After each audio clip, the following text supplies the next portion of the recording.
Hey guys, there's another little thing that's been on my mind too. The mission of Jesus. A lot of people, ask yourself what that is. A lot of people just say, well, it's to die on the cross. And that's how they treat it. It's just he died on the cross, so let's worship him as God and the whole 9 yards. But I want to point out to you guys is that the mission's not over. He hasn't completed what he was sent to do just yet.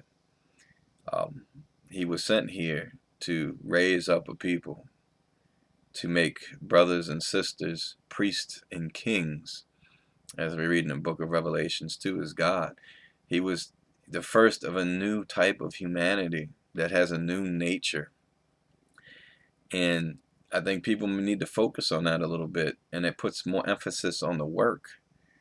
Worshiping God is important, absolutely, but you should be worship Him through your life. You should be moving forward in such a way that displays the characteristics. And are you helping? I guess that would be the question. Are you helping to raise up brothers and sisters?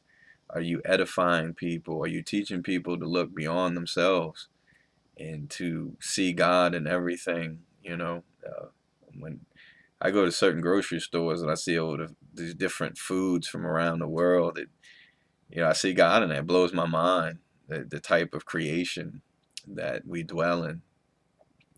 So just remember that his mission is not finished yet, neither is yours. And, this has been a big theme in my life is just don't be useless. Just don't sit there and be critical of everybody and everything. Get out there, make a difference. And you say you don't know how, none of us do. You just go, and God will put you where He needs you to be, especially if you're receptive. So focus on that. He had a mission to bring up a people and to be a citizen of this new creation that will be the inheritors of the Spirit of God. You need to exhibit that now. You need to get out there and just do the best you can. But make sure you understand that Jesus does expect something from you.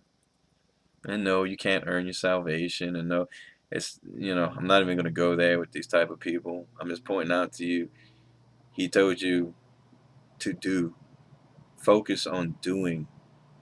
Doing builds faith. It really does. And yeah, bad things will happen and blow up in your face. But you know what?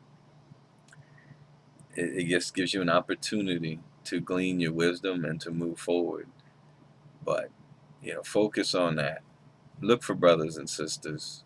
Look to edify people and show them that there's more to this Bible thing than just this book.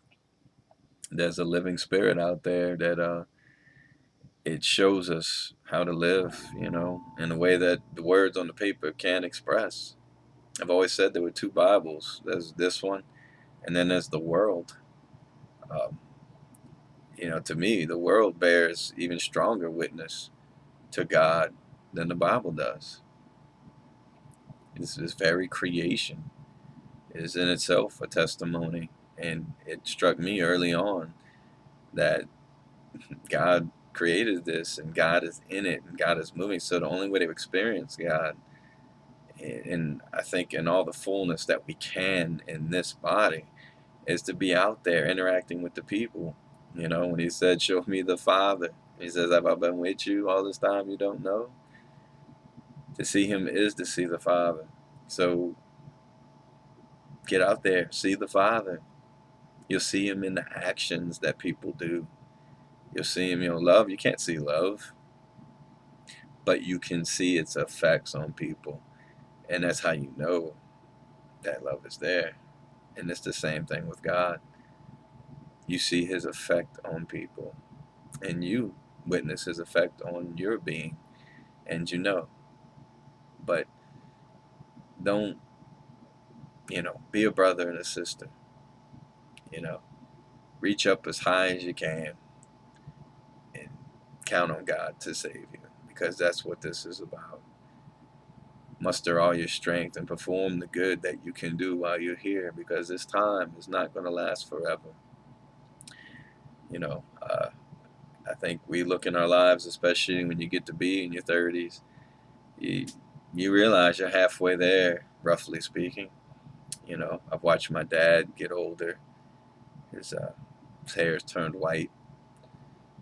My mother, skinny compared to what she used to be.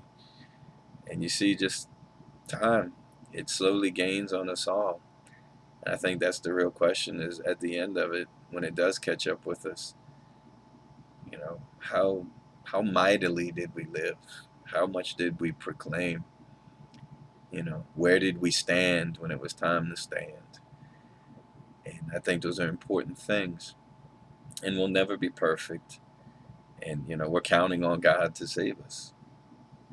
We're counting on Jesus' resurrection and his work on the cross, and his work now in heaven is continuing, raising up brothers and sisters and kings and priests to his God. We're counting on him. And that's all we can do. That's what faith is. Let go of this junk around you. Your money problems and your health problems, and all these things. And you just got to find a way to let them go.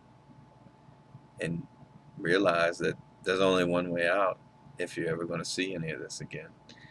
And you don't worship because you want to be saved. I mean, to me, it's because I want to know the truth. God's out there. If God loves me, I want to know.